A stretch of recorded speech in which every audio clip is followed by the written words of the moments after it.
ಕರ್ತನಲ್ಲಿ ಪ್ರೀತಿ ದೇವಿ ಜನರೇ, ಮತ್ತೊಂದು ಆವೃತ್ತಿಯಲ್ಲಿ ಸಂಜೆಗೊಂದು ಸತ್ಯ ಸಂದೇಶ ಅನ್ನುವಂತಹ ಈ ಸಂಚಿಕೆಯಲ್ಲಿ ಆಳವಾದ ಸತ್ಯವನ್ನು ತಿಳಿದುಕೊಳ್ಳುವ ಹಾಗೆ ಕರ್ತನು ನಮ್ಮನ್ನು ಕರೆತಂದದಕ್ಕೋಸ್ಕರವಾಗಿ ನಾವು ಸ್ತೋತ್ರವನ್ನು ಸಲ್ಲಿಸ್ತಾ ನಾವು ಮುಂದುವರಿಯಲ್ಪಟ್ಟು ಮತ್ತಾಯನ ಬರೆಸುವಾರ್ತೆ 16-24 ವಾಕ್ಯದಲ್ಲಿ ಈ ಶಿಲುಬೆಯ ಕುರಿತಾಗಿ ಧ್ಯಾನಿಸಲಿಕ್ಕಿದ್ದೇವೆ. ನಾವು ವಾಕ್ಯಗಳನ್ನು ಧ್ಯಾನಿಸುವುದಕ್ಕಿಂತ ಮುಂಚಿತವಾಗಿ ಪ್ರಾರ್ಥನೆಗೆ ಒಪ್ಪಿಸಿಕೊಡೋಣ. ಪವಿತ್ರನಾದ ತಂದೆ, ಯೇಸು ಕರ್ತನ ನಾಮದಲ್ಲಿ ನಾವು ನಿಮ್ಮ ಸಮ್ಮುಖದಲ್ಲಿ ಪ್ರಾರ್ಥಿಸ್ತಾ ಇದ್ದೇವೆ ಅಪ್ಪ. ಮತ್ತೊಂದು ಆವೃತ್ತಿಯಲ್ಲಿ ಸಂಜೆಗೊಂದು ಸತ್ಯ ಸಂದೇಶ ಅನ್ನುವಂತಹ ಈ ಸಂಚಿಕೆಯಲ್ಲಿ ನಾವು ಮುಖಾಮುಖಿಯಾಗಿ ನಿಮ್ಮ ಆತ್ಮನ ಪ್ರೇರೇಪಣೆಯಿಂದ ನಾವು ನಡೆಸಲಿಕ್ಕಾಗಿ ಸಮರ್ಪಿಸಿಕೊಳ್ಳುತ್ತಾ ಇದ್ದೇವೆ. ಈ ವಾಕ್ಯಗಳನ್ನು ಆಲಿಸುತ್ತಾ ಇರುವಂಥ ಒಬ್ಬೊಬ್ಬರನ್ನು ಮುಟ್ಟಿರಿ, ಅವರ ಜೀವಿತದಲ್ಲಿರುವಂತಹ ಪರಿಸ್ಥಿತಿಗಳನ್ನು ಮಾರ್ಪಡಿಸಿರಿ ಅಪ್ಪ. ಅವರ ಮಾರ್ಗಗಳು ಡೊಂಕಾಗಿರುವುದಾದರೆ ನಿನ್ನ ಪವಿತ್ರವಾದಂಥ ವಾಕ್ಯದಿಂದ ಅವರನ್ನು ನೀಟಾದಂಥ ಮಾರ್ಗವನ್ನು ಅರಿತುಕೊಳ್ಳಲಿಕ್ಕಾಗಿ ಸಹಾಯಿಸಿರಿ. ಪವಿತ್ರ ಆತ್ಮದೇವರೇ, ಒಬ್ಬೊಬ್ಬರಿಗೂ ನೀವೇ ಆಲೋಚನೆಯನ್ನು ಕೊಡ್ರಿ ಅಪ್ಪ. ನಿಮ್ಮಲ್ಲಿ ಸಂಶಯ ಪಡೆದೇ ಇರುವವನು ಧನ್ಯನೆಂಬುದಾಗಿ ವಾಕ್ಯದಲ್ಲಿ ಹೇಳಿದ ಪ್ರಕಾರವಾಗಿ ನಿನ್ನ ವಾಕ್ಯವು ಅವರ ಸಂಶಯಕ್ಕೆ ಎಡೆಮಾಡಿಕೊಡದ ಹಾಗೆ ಸತ್ಯವನ್ನು ಅರಿತುಕೊಂಡು ಸತ್ಯದಲ್ಲಿ ಅವರು ಜೀವಿಸಲಿಕ್ಕಾಗಿ ಪ್ರೇರೇಪಿಸಿ ನಡೆಸಿರಿ. ಪವಿತ್ರಾತ್ಮ ನೀವೇ ಒಬ್ಬೊಬ್ಬರ ಸಂಗಡ ಮಾತನಾಡ್ರಿ. ನಮ್ಮ ರಕ್ಷಕನಾಗಿರುವ ಯೇಸು ಕರ್ತನ ನಾಮದಲ್ಲಿ ತಂದೆಯೇ, ಆಮೇನ್. ಕರ್ತನಲ್ಲಿ ಪ್ರೀತಿ ದೇವಿಚರರೇ, ನಾವು ಮತ್ತಾಯನ ಬರೆಸುವಾರ್ತೆ ಪುಸ್ತಕ 16ನೇ ಅಧ್ಯಾಯ 24ನೇ ವಚನವನ್ನು ಓದಿಕೊಳ್ಳೋಣ. ಯೇಸು ತನ್ನ ಶಿಷ್ಯರಿಗೆ ಹೇಳಿದ್ದೇನೆಂದರೆ, ಯಾವನಿಗಾದರೂ ನನ್ನ ಹಿಂದೆ ಬರುವುದಕ್ಕೆ ಮನಸ್ಸಿದ್ದರೆ ಅವನು ತನ್ನನ್ನು ನಿರಾಕರಿಸಿ ತನ್ನ ಶಿಲುಬೆಯನ್ನು ಹೊತ್ತುಕೊಂಡು ನನ್ನ ಹಿಂದೆ ಬರಲಿ ಎಂಬುದಾಗಿ ಹೇಳಿದ್ದಾರೆ. ಈಗ ನಾವೆಲ್ಲರಿಗೂ ಸಹ ಶಿಲುಬೆ ಇದೆಯಾ? ಈಗ ನೀವು ವಾಕ್ಯವನ್ನು ಕೇಳ್ತಾ ಇರುವಂಥ ನೀವು ನಿಮ್ಮ ಶಿಲುಬೆಯನ್ನು ಹೊತ್ತುಕೊಂಡಿದ್ದೀರಾ? ನೀವು ಎಷ್ಟು ವರ್ಷವಾದರೂ ಸಹ ಯೇಸುವಿನ ಮೇಲೆ ನಂಬಿಕೆ ಇಟ್ಟು 1 ವರ್ಷ, 5 ವರ್ಷ, 10 ವರ್ಷ, 20, 30 ವರ್ಷ, ಎಷ್ಟು ವರ್ಷವೇ ಆಗಿರ್ಬೋದು. ಆದರೆ ಯೇಸುವಿನ ಸುವಾರ್ತೆ ನಿಮಗೆ ತಲುಪಿದ ನಂತರದಲ್ಲಿ ನೀವು ಯೇಸುವೆ ಸ್ವಂತ ರಕ್ಷಕನೆಂಬುದಾಗಿ ಅಂಗೀಕರಿಸಿಕೊಂಡಂತಹ ಸಮಯದಿಂದಲೇ ಅಥವಾ ನೀವು ದೀಕ್ಷಾಸ್ಥಾನ ತೆಗೆದುಕೊಂಡಂತಹ ಸಮಯದಿಂದಲೇ ನಿಮಗೆ ಒಂದು ಶಿಲುಬೆ ಕೊಡಲ್ಪಟ್ಟಿದೆ. ಶಿಲುಬೆ ಎಂಬುದಾಗಿ ನೋಡುವುದಾದರೆ ಏನು ಮರದಲ್ಲಿ ಯೇಸು ಕರ್ತನು ನೇತು ಹಾಕಿಕೊಂಡ್ರಲ್ವಾ, ಅದು ಮಾತ್ರ ಶಿಲುಬೆ ಎಂಬುದಾಗಿ ಹೇಳಿ ನೆನೆಸಬೇಡ್ರಿ. ಇದನ್ನು ಆತ್ಮಿಕವಾಗಿ ತೆಗೆದುಕೊಳ್ಳ್ರಿ. ಶಿಲುಬೆ ಎಂಬುದಾಗಿ ನೋಡುವುದಾದರೆ ಕಷ್ಟದ ಮಾರ್ಗಗಳು ಅಥವಾ ದೇವರ ಚಿತ್ತವನ್ನು ಮಾಡಲಿಕ್ಕೋಸ್ಕರವಾಗಿ ನಮ್ಮನ್ನು ನಾವು ಸಮರ್ಪಿಸಿಕೊಳ್ಳುವಂಥದ್ದಾಗಿದೆ. ಈಗ ದೇವರಾಗಿರುವಂಥ ಯೇಸು ಕರ್ತನು ತಂದೆ ಚಿತ್ತವನ್ನು ಮಾಡಲಿಕ್ಕೋಸ್ಕರವಾಗಿ ತನ್ನನ್ನು ತಾನು ಶಿಲುಬೆ ಮೇಲೆ ಸಮರ್ಪಿಸಿಕೊಂಡ್ರು. ಅವರೇ ಅವರ ಜೀವವನ್ನು ಕೊಟ್ಟರು. ಯೋಹಾನ ಬರೆದ ಸುವಾರ್ತೆ ಪುಸ್ತಕದಲ್ಲಿ ಅವರು ಹೀಗೆ ಹೇಳ್ತಾರೆ, ನನ್ನ ಜೀವನ ನಾನಾಗೆ ಕೊಡುತ್ತೇನೆ, ನಾನು ಮರಳಿ ಪಡೆದುಕೊಳ್ಳುತ್ತೇನೆ ಎಂಬುದಾಗಿ ಗೊತ್ತು, ಆದುದರಿಂದ ನನ್ನ ಜೀವನ ನಾನೇ ಕೊಡ್ತೇನೆ ಎಂಬುದಾಗಿ ಹೇಳ್ತಾ ಇದ್ದಾರೆ. ಸೊ ನೋಡುವುದಾದರೆ ಶಿಲುಬೆ, ಅವರು ಹೊತ್ತುಕೊಂಡಂತಹ ಶಿಲುಬೆಯಲ್ಲಿ ಅವರು ಬಹಳ ಅವಮಾನ ಪಟ್ಟರು. ಅವರು ಗೊಲ್ಗೊತಾ ಬೆಟ್ಟದ ಕಡೆಗೆ ಶಿಲುಬೆಯನ್ನು ಹೊತ್ತುಕೊಂಡು ಹೋಗುವಂಥ ಸಮಯದಲ್ಲಿ ಅನೇಕರು ಅವರನ್ನು ನಿಂದಿಸಿದ್ರು, ಅಪಮಾನ ಪಡಿಸಿದ್ರು. ಮಾತ್ರವಲ್ಲದೆ ಕೆಲವರು ಅವರ ಮುಖಕ್ಕೆ ಉಗಿದ್ರು, ಕೆಲವರು ಅವರ ಕಣ್ಣುಗಳಿಗೆ ಬಟ್ಟೆಯನ್ನು ಕಟ್ಟಿ ಹೊಡೆದು, ನಿನಗೆ ಯಾರು ಹೊಡೆದ್ರು, ಪ್ರವಾದನೆ ಹೇಳು ಎಂಬುದಾಗಿ ಹೇಳಿದರು. ಸೊ ಇದಾಗುವುದಕ್ಕಿಂತ ಮುಂಚಿತವಾಗಿ, ಈ ಸಂಗತಿಗಳು ನಡೆಯುವುದಕ್ಕಿಂತ ಮುಂಚಿತವಾಗಿಯೇ ಇದನ್ನು ನಾವು ಮತ್ತಾಯನ ಬರೆಸುವಾರ್ತೆ 16ನೇ ಅಧ್ಯಾಯದಲ್ಲಿ ಓದಿಕೊಳ್ಳುತ್ತಾ ಇದ್ದೇವೆ. ಆದರೆ ಈ ಸಂಗತಿಗಳೆಲ್ಲವೂ ಸಹ ನಡೆಯಲ್ಪಟ್ಟಿದ್ದು, ಯೇಸು ಕರ್ತನ ಶಿಲುಬೆಗೆ ಹೋಗಲ್ಪಟ್ಟಿದ್ದು, ನಂತರದಲ್ಲಿ ಶಿಲುಬೆ ಮೇಲೆ ಅವರು ಮರಣಿಸಲ್ಪಟ್ಟಿದ್ದು, ಆ ಮರಣದಕ್ಕಿಂತ ಮುಂಚಿತವಾಗಿ ನಡೆಯಲ್ಪಡುವಂಥ ಎಷ್ಟೋ ಕಾರ್ಯಗಳನ್ನು ಮುಖ್ಯವಾಗಿ ನಾವು ಮತ್ತಾಯನ ಬರೆಸುವಾರ್ತೆ ಪುಸ್ತಕದಲ್ಲಿ ಅದರಲ್ಲೂ 27ನೇ ಅಧ್ಯಾಯದಲ್ಲಿ ನಾವು ನೋಡ್ಬೋದು. 26, 27ನೇ ಅಧ್ಯಾಯದಲ್ಲಿ ಅವರು ಶಿಲುಬೆಗೆ ಹೋಗುವಂಥದ್ದನ್ನು, ಆದರೆ ಮುಂಚಿತವಾಗಿ ಶಿಲುಬೆಯನ್ನು ಕುರಿತಾಗಿ ಹೇಳ್ತಾ ಇದ್ದಾರೆ. ಅಂದರೆ ಯೇಸು ಕರ್ತನು ಇನ್ನೂ ಶಿಲುಬೆಗೆ ಹೋಗಲ್ಪಟ್ಟಿಲ್ಲ. ಆಗ ಆ ಒಂದು ಸಮಯದಲ್ಲೇ ತನ್ನ ಶಿಷ್ಯರಿಗೆ ಹೇಳ್ತಾ ಇದ್ದಾರೆ, ಯಾವನಾದರೂ ನನ್ನ ಹಿಂದೆ ಬರಲಿಕ್ಕೆ ಮನಸ್ಸಿರುವುದಾದರೆ ತನ್ನ ಶಿಲುಬೆಯನ್ನು ಹೊತ್ತುಕೊಂಡು ನಡೆಯಲಿ ಎಂಬುದಾಗಿ ಹೇಳಿ ಆತ್ಮಿಕವಾಗಿ ಅವರು ಹೇಳ್ತಾ ಇದ್ದಾರೆ. ಶಾರೀರಿಕವಾಗಿ ನೋಡುವುದಾದರೆ ಯೇಸು ಕರ್ತನು ಶಿಲುಬೆಯನ್ನು ಹೊತ್ತುಕೊಂಡಿಲ್ಲ, ಆದರೆ ಶಿಷ್ಯರಿಗೆ ಶಿಲುಬೆಯನ್ನು ಹೊತ್ತುಕೊಂಡು ನನ್ನ ಹಿಂದೆ ಬರಲಿ ಎಂಬುದಾಗಿ ಹೇಳ್ತಾ ಇದ್ದಾರೆ. ಇದು ಒಂದು ಆತ್ಮಿಕವಾದಂಥ ಸಂಗತಿ. ಶಿಲುಬೆ ಎಂಬುದಾಗಿ ನೋಡುವುದಾದರೆ ತಂದೆ ಚಿತ್ತವನ್ನು ಮಾಡಲಿಕ್ಕೋಸ್ಕರವಾಗಿ ಅವರು ಅನುಭವಿಸುವಂಥ ಪಾಡುಗಳು, ಅವರು ಅನುಭವಿಸುವಂಥ ನೋವು, ಅವರು ಅನುಭವಿಸುವಂಥ ಅಪಮಾನ, ಅವರು ಅನುಭವಿಸುವಂತಹ ನಿಂದನೆಗಳೇ ಶಿಲುಬೆಯಾಗಿ ಇದೆ. ಅದೊಂದು ಮಾರ್ಗ. ಇಂದು ನೀವು ಯೇಸುವಿಗೋಸ್ಕರವಾಗಿ ಶಿಲುಬೆಯನ್ನು ಹೊತ್ತುಕೊಳ್ಳುತ್ತಾ ಇದ್ದೀರಾ ಅಂದರೆ ಯೇಸುವಿನ ಮಾರ್ಗದಲ್ಲಿ ನೀವು ನಡೆಯುವುದಾದರೆ ಅದುವೇ ಶಿಲುಬೆ. ಯೇಸುವಿನ ವಾಕ್ಯದಲ್ಲಿ ನೀವು ನಡೆಯುವುದಾದರೆ ಅದುವೇ ಶಿಲುಬೆ. ಯೇಸುವಿನ ಈ ದಿನಮಾನದಲ್ಲಿ ನೋಡುವುದಾದರೆ ಶಿಲುಬೆ ಇಲ್ಲದಂತೆ ಸೇವೆ ನಡೀತಾ ಇದೆ, ಶಿಲುಬೆ ಇಲ್ಲದಂತೆ ಸುವಾರ್ತೆ, ಶಿಲುಬೆ ಇಲ್ಲದಂತಹ ಆರಾಧನೆ, ಶಿಲುಬೆಗಳಿಲ್ಲದ ಹಾಗೆ ಉಪದೇಶಗಳು, ಶಿಲುಬೆ ಇಲ್ಲದ ಹಾಗೆ ನಾವು ಏನೆಲ್ಲವನ್ನು ಮಾಡುತ್ತೇವೋ ಅದೆಲ್ಲವೂ ಸಹ ನಿರರ್ಥಕ, ವ್ಯರ್ಥವಾಗಿ ಹೋಗಲ್ಪಡ್ತದೆ. ಪೌಲನ ಅದನ್ನೇ ಹೇಳ್ತಾರೆ, ವಾಕ್ಚಾತುರ್ಯದಿಂದ ಅಲ್ಲ, ವಾಕ್ಚಾತುರ್ಯದಿಂದ ಮಾಡುವಂಥದ್ದು ಸೇವೆ ಅಲ್ಲ, ವಾಕ್ಚಾತುರ್ಯದಿಂದ ನಾವು ಕರ್ತನನ್ನು ಸ್ತುತಿಗಳನ್ನು ಸಲ್ಲಿಸುವಂಥದ್ದು, ಸೇವೆಯನ್ನು ಮಾಡುವಂಥದ್ದು ಸೇವೆ ಅಲ್ಲ. 1 ಕೊರಿಂಥ ಬರೆದ ಪುಸ್ತಕದಲ್ಲಿ 1ನೇ ಅಧ್ಯಾಯದಲ್ಲಿ ನಾವು ನೋಡಿಕೊಳ್ಳುವುದಾದರೆ 17ನೇ ವಾಕ್ಯದಲ್ಲಿ ಪೌಲರು ಹೀಗೆ ಹೇಳ್ತಾರೆ, ಸುವಾರ್ತೆಯನ್ನು ಸಾರುವುದಕ್ಕೆ ಕ್ರಿಸ್ತನು ನನ್ನನ್ನು ಕಳುಹಿಸಿದನು, ಆದರೆ ವಾಕ್ಚಾತುರ್ಯದಿಂದ ಸಾರಬೇಕೆಂದು ಕಳುಹಿಸಲಿಲ್ಲ, ಹಾಗೆ ಸಾರಿದರೆ ಕ್ರಿಸ್ತನ ಶಿಲುಬೆಯು ನಿರರ್ಥಕವಾಗುವುದೆಂಬುದಾಗಿ ಹೇಳ್ತಾ ಇದ್ದಾರೆ. ಅಂದರೆ ಈಗ ನಾವು ಕರ್ತನ ಸೇವೆ ಮಾಡುವಂಥದ್ದು, ಕರ್ತನನ್ನು ಸೇವಿಸುವಂಥದ್ದು ಶಿಲುಬೆ ಇಲ್ಲದ, ಅಂದರೆ ನಾವು ಶ್ರಮೆಗಳಿಲ್ಲದಂತೆ ನಾವು ಅವರನ್ನು ಮಹಿಮೆ ಪಡಿಸಲಿಕ್ಕೆ ಸಾಧ್ಯ ಆಗೋದಿಲ್ಲ. ಇಂದು ಶಿಲುಬೆ ಇಲ್ಲದೆ ಇರುವಂತೆ ಅನೇಕರು ಜೀವಿಸ್ತಾ ಇದ್ದಾರೆ, ಕಷ್ಟಗಳಿಲ್ಲದಂತೆ.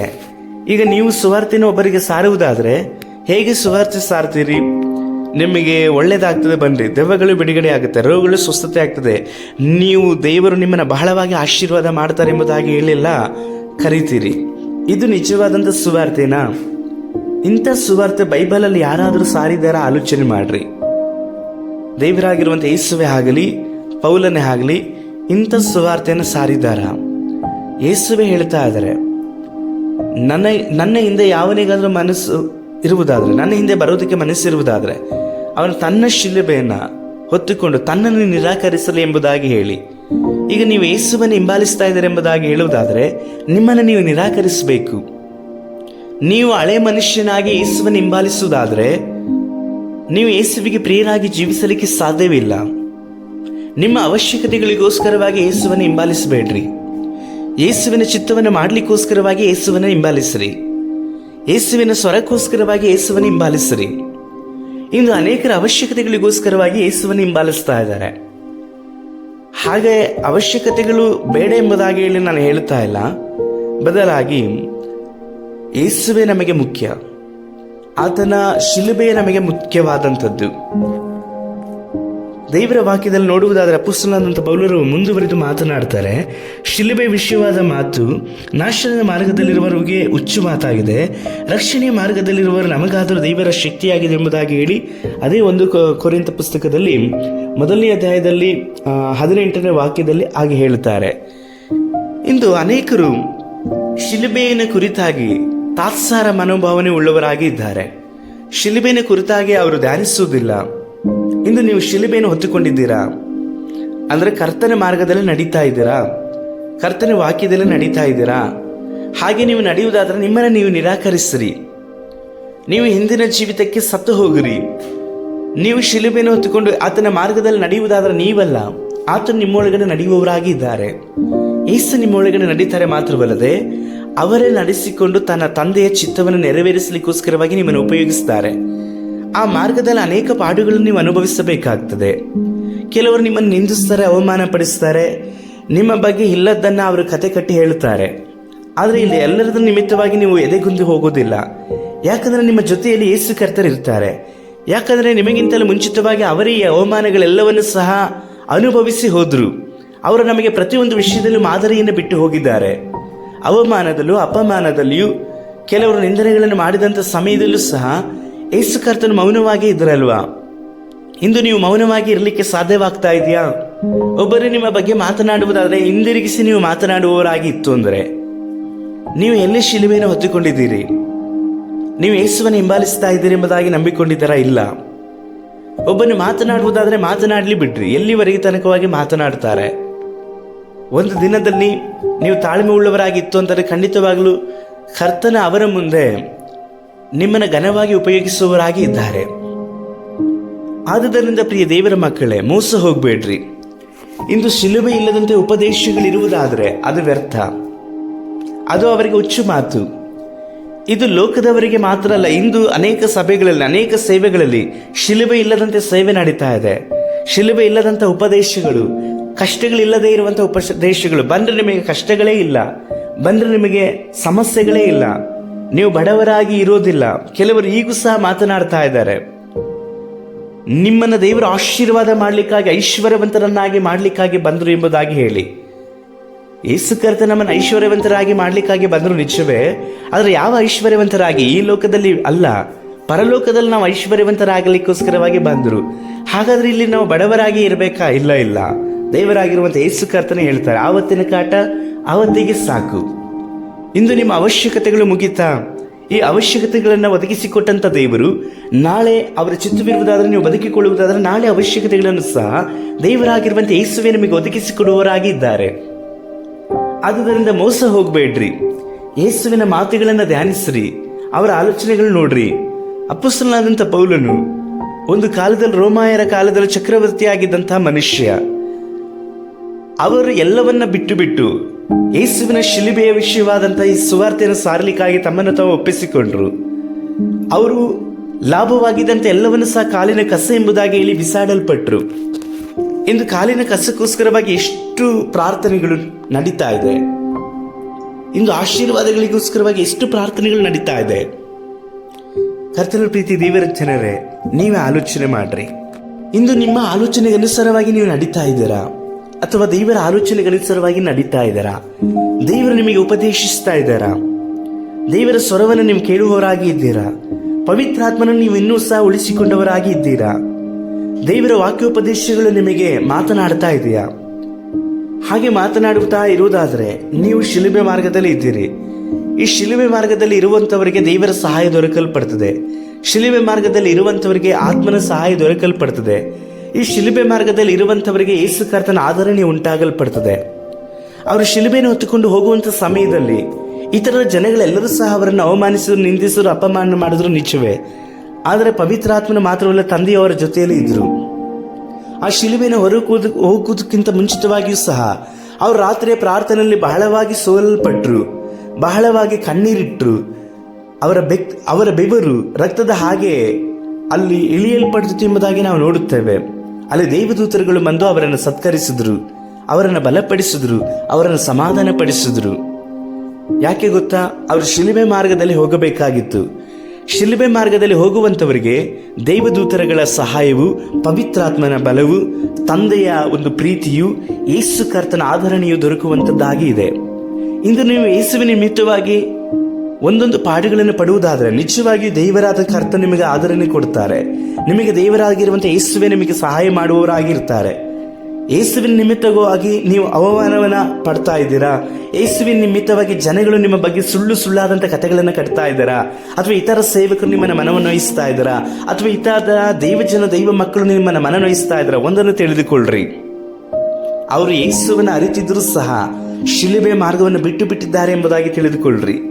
ಶಿಲುಬೆ ಮಾರ್ಗದಲ್ಲಿ ಇರುವಂತವನು ಮತ್ತೊಬ್ಬನನ್ನು ಮನನೊಯಿಸುವುದಿಲ್ಲ. ಶಿಲುಬೆ ಮಾರ್ಗದಲ್ಲಿ ಇರುವಂತವನು ಮತ್ತೊಬ್ಬ ಸೇವಕನ ಬಗ್ಗೆ ಮಾತನಾಡುವುದಿಲ್ಲ. ಶಿಲುಬೆ ಮಾರ್ಗದಲ್ಲಿ ಇರುವಂತವನು ಮತ್ತೊಬ್ಬ ದೈವ ಮಕ್ಕಳ ಬಗ್ಗೆ ಮಾತನಾಡುವುದಿಲ್ಲ. ಶಿಲುಬೆ ಮಾರ್ಗದಲ್ಲಿ ಇರುವಂತವನು ಮತ್ತೊಂದು ಸಭೆಯನ್ನು ಒಡೆಯುವುದಕ್ಕೋಸ್ಕರವಾಗಿ ಹೊಂಚಾಕೋದಿಲ್ಲ. ಶಿಲುಬೆ ಮಾರ್ಗದಲ್ಲಿ ಇರುವಂತವನು ದೈವ ಸೇವಕರಿಗೆ ವಿರುದ್ಧವಾಗಿ ನಿಲ್ಲಲ್ಪಡುವುದಿಲ್ಲ. ಶಿಲುಬೆ ಮಾರ್ಗದಲ್ಲಿ ಇರುವಂತವನು ಅಭಿಷಕ್ತನಿಗೆ ವಿರುದ್ಧವಾಗಿ ನಿಲ್ಲಲ್ಪಡುವುದಿಲ್ಲ. ಒಂದು ವೇಳೆ ಆ ಮಾರ್ಗದಲ್ಲಿ ನೀವು ಇರುವುದಾಯಿತು ಅಂತಂದ್ರೆ, ಕರ್ತನಾಗಿರುವಂಥ ಯೇಸು ಕರ್ತನು ಅವರು ಉಣ್ಣೆಯನ್ನು ಕತ್ತರಿಸುವಂಥ ಕುರಿಯೋಪಾದಿಯಲ್ಲಿ ಮೌನವಿದ್ದ ಪ್ರಕಾರವಾಗಿ ನೀವು ಸಹ ಅದೇ ರೀತಿಯಲ್ಲಿ ಮೌನವಾಗಿ ಇರ್ತೀರಾ. ಎಲ್ಲವನ್ನ ದೇವರಾಗಿರುವಂಥ ತಂದೆ ನೋಡಿಕೊಳ್ಳುವವರಾಗಿ ಇರ್ತಾರೆ. ಎಲ್ಲವನ್ನ ಅವರು ನೋಡಿಕೊಳ್ತಾರೆ. ಅವರ ಯೋಜನೆಗೆ ಯೇಸು ಕರ್ತನು ಒಪ್ಪಿಸಿಕೊಟ್ಟ ಪ್ರಕಾರವಾಗಿ ನಿಮ್ಮನ್ನು ಸಹ ಒಪ್ಪಿಸಿಕೊಟ್ಟು ಬಿಡ್ರಿ. ನೀವು ಶಿಲುಬೆ ಮಾರ್ಗವನ್ನು ನಡೀರಿ. ಈ ಶಿಲುಬೆ ಮಾರ್ಗದಲ್ಲಿ ಉಪದ್ರವ ಇದೆ ನಿಜ, ಹೋರಾಟಗಳಿದೆ ನಿಜ, ಕಷ್ಟಗಳಿದೆ ನಿಜ. ಆದರೆ ಎಲ್ಲದಕ್ಕಿಂತ ಮುಖ್ಯವಾಗಿ ದೇವರ ಸಹಾಯವಿದೆ. ಈ ಶಿಲುಬೆ ಮಾರ್ಗದಲ್ಲಿ ಉಪದ್ರವ ಇದೆ. ಆ ಉಪದ್ರವದ ನಿಮಿತ್ತವಾಗಿ ನಿಮಗೆ ತಾಳ್ಮೆ ಉಂಟಾಗ್ತದೆ. ಆ ತಾಳ್ಮೆ ನಿಮಿತ್ತವಾಗಿ ನಿಮಗೆ ನಂಬಿಕೆಯೂ ಸಹ ಉಂಟಾಗ್ತದೆ. ಆ ನಂಬಿಕೆಯ ಮುಖಾಂತರವಾಗಿ ನಿಮಗೆ ನಿರೀಕ್ಷೆಯೂ ಸಹ ಉಂಟಾಗ್ತದೆ. ಈ ನಿರೀಕ್ಷೆಯು ನಿಮ್ಮ ಆಶೆಯನ್ನು ಭಂಗಪಡಿಸುವುದಿಲ್ಲ. ಯೇಸು ಕರ್ತನ ನಂಬಿದ್ರೆ ಹಿಂಸೆಗಳು ಇರ್ತದೆ, ಅದೇ ರೀತಿಯಲ್ಲಿ ಸಂತೋಷವೂ ಸಹ ನಿಜವಾಗಿರ್ತದೆ. ಆರೋಗ್ಯ ಇರ್ತದೆ, ಅದರ ನಿಮಿತ್ತವಾಗಿ ನೋವುಗಳು ಸಹ ಇರ್ತದೆ. ಯಾಕೆ ಗೊತ್ತಾ? ನಮ್ಮ ಒಂದೊಂದು ಬಾಧೆಗಳು ಸಹ ಯೇಸುವನ್ನು ಮಹಿಮೆ ಪಡಿಸೋದಕ್ಕೋಸ್ಕರವಾಗಿ. ನಿಮ್ಮ ಕಣ್ಣೀರುಗಳ ಮುಖಾಂತರವಾಗಿ ಸಹ ಯೇಸುವನ್ನು ನೀವು ಮಹಿಮೆ ಪಡಿಸಬಹುದು. ಇತರರು ನಿಮ್ಮನ್ನು ಅವಮಾನ ಪಡಿಸುವುದಾದರೆ ಅದನ್ನು ಸಹಿಸಿಕೊಂಡವರಾಗಿ ಸಹ ನೀವು ಯೇಸುವನ್ನು ಮಹಿಮೆ ಪಡಿಸಬಹುದು. ಸ್ತುತಿಸುವಂಥದ್ದು, ಪ್ರಾರ್ಥಿಸುವಂಥದ್ರ ಮುಖಾಂತರವಾಗಿ ನೀವು ಯೇಸುವನ್ನು ಮಹಿಮೆ ಪಡಿಸೋದಿಲ್ಲ. ಬದಲಾಗಿ ಜನಗಳು ಸುಮ್ಮಗೆ ನಿಮ್ಮ ಬಗ್ಗೆ ಕೆಟ್ಟದಾಗಿ ಮಾತನಾಡುವಾಗ ನೀವು ಮೌನವಾಗಿ ಇರ್ತೀರಲ್ವಾ, ಆಗಲೂ ಸಹ ದೇವರನ್ನು ಮಹಿಮೆ ಪಡಿಸುವವರಾಗಿ ಇರ್ತೀರಿ.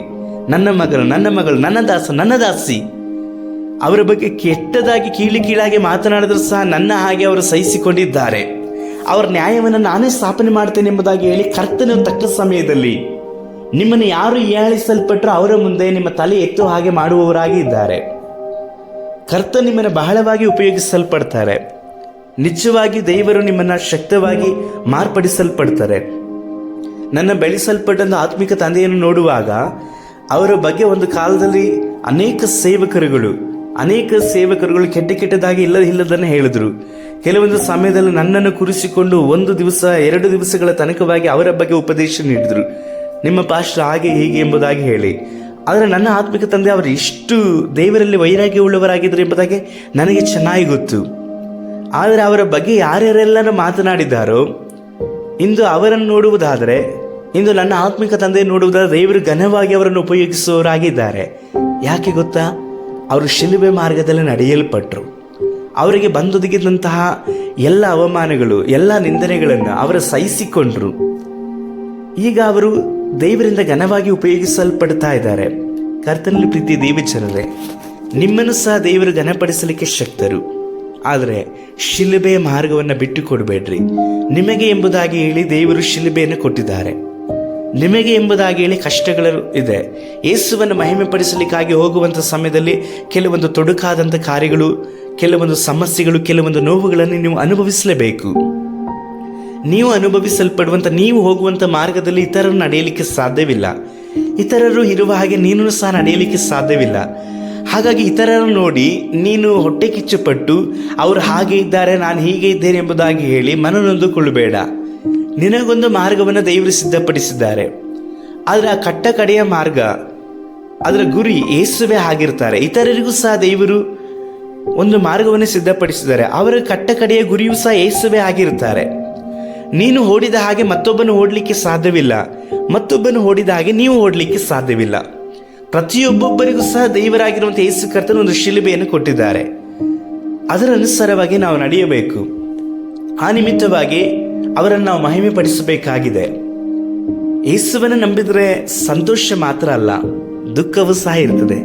ಆದರೆ ಆ ದುಃಖ ದೇವರಿಂದ ನಮಗೆ ಸಂತೈಸುವಿಕೆಯನ್ನು ಉಂಟು ಮಾಡಲ್ಪಡ್ತದೆ.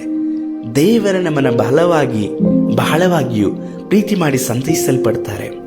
ಕರ್ತನ ಈ ವಾಕ್ಯದ ಮುಖಾಂತರವಾಗಿ ನಿಮ್ಮನ್ನು ಆಶೀರ್ವಾದ ಮಾಡಲಿ. ನಾವು ಪ್ರಾರ್ಥಿಸೋಣ. ಭೂಮಿ ಆಕಾಶಗಳನ್ನು ಉಂಟು ಮಾಡಿದಂಥ ನಮ್ಮ ದೇವರೇ, ಈ ಕಡೆಯ ದಿನಮಾನಗಳಲ್ಲಿ ಶಿಲುಬೆ ಇಲ್ಲದೆ ಇರುವಂಥ ಅನೇಕ ಕಾರ್ಯಗಳನ್ನು ನಾವು ನೋಡ್ತಾ ಇದ್ದೇವಪ್ಪ. ನಮ್ಮ ಜೀವಿತದಲ್ಲಿ ನೀವು ಕೊಟ್ಟಂಥ ಶಿಲುಬೆಯನ್ನು ನಾವು ಹೊತ್ತುಕೊಂಡು ನಡೆಯಲಿಕ್ಕಾಗಿ ಸಹಾಯ ಮಾಡಿರಿ. ನಿಮ್ಮ ಕರೆಗಳಿಗೆ ನಮ್ಮನ್ನು ಒಪ್ಪಿಸಿಕೊಡ್ತಾ ಇದ್ದೇವೆ. ಈ ವಾಕ್ಯಗಳನ್ನು ಕೇಳಲ್ಪಟ್ಟಂಥ ಪ್ರತಿಯೊಬ್ಬರನ್ನು ಕೂಡ ಆಶೀರ್ವಾದ ಮಾಡಿರಿ. ನಮ್ಮ ರಕ್ಷಕನಾಗಿರುವ ಯೇಸು ಕರ್ತನ ನಾಮದಲ್ಲಿ ತಂದೆಯೇ, ಆಮೇನ್. ಕರ್ತ ನಿಮ್ಮನ್ನು ಆಶೀರ್ವಾದ ಮಾಡಲಿ. ಈ ಸಂದೇಶ ನಿಮಗೆ ಆಶೀರ್ವಾದಕರವಾಗಿರುವುದಾದರೆ ನೀವು ಇದನ್ನು ಧ್ಯಾನಿಸಿ ಕಮೆಂಟ್ ಮಾಡಿರಿ, ಪ್ರಾರ್ಥನೆ ಮಾಡಿರಿ, ಮತ್ತೊಬ್ಬರಿಗೂ ಸಹ ಇದನ್ನು ಕಳುಹಿಸಲ್ಪಡ್ರಿ. ದೇವರು ನಿಮ್ಮನ್ನು ಆಶೀರ್ವಾದ ಮಾಡಲಿ.